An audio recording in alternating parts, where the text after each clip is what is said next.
Boshlat. Assalomu alaykum, hurmatli qatnashchilari. Assalomu alaykum. Biznes rivojlantirish banki Uchqurg'on bahona tomonidan tadbirkorlar bilan uchrashuv o'tkazish rejalashtirilgan. Bugun 2026-yil 27-yanvar navbatdagi uchrashuvimizni o'tkazyapmiz. Uchrashuv mahalla banki xo'jalik tomonidan o'tkazadi. Xo'jalik tomonidan menman. Kimda bankka kreditga oid savollar, takliflar yoki murojaatlar bo'lsa, hozir bir marta aytib chiqsanglar, unga qarab yechim qilishga harakat qilamiz. Kimda masala bor?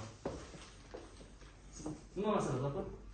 Shu yer tomorqani. Aha. Kreditda.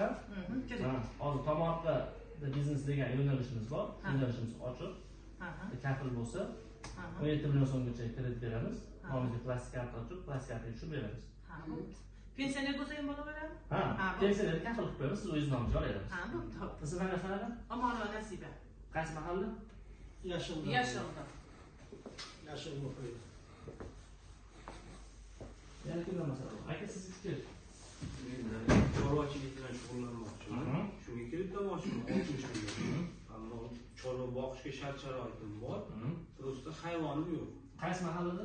Baxt mahallada. Baxt mahallaning bankida o'zimman. Sizni uyingizdagi chorvachilik sharoitini ko'rib kelaman.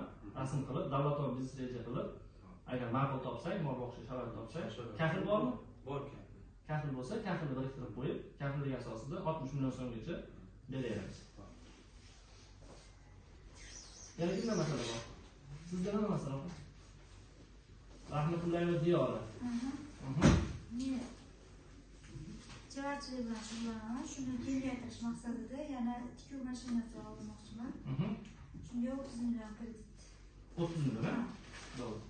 Sizni yana shu yerda tikuvchilik bilan shug'ullanish sharoit bor. Sharoitim bor. Yana qo'shni qizlarni ham chaqirib, shogirdni olib shu ishimni kengaytirmoqchiman. Istiqlol mahallasi. Istiqlol mahallasi bo'lsa, Istiqlol mahallamizda mahalla bankiri bor.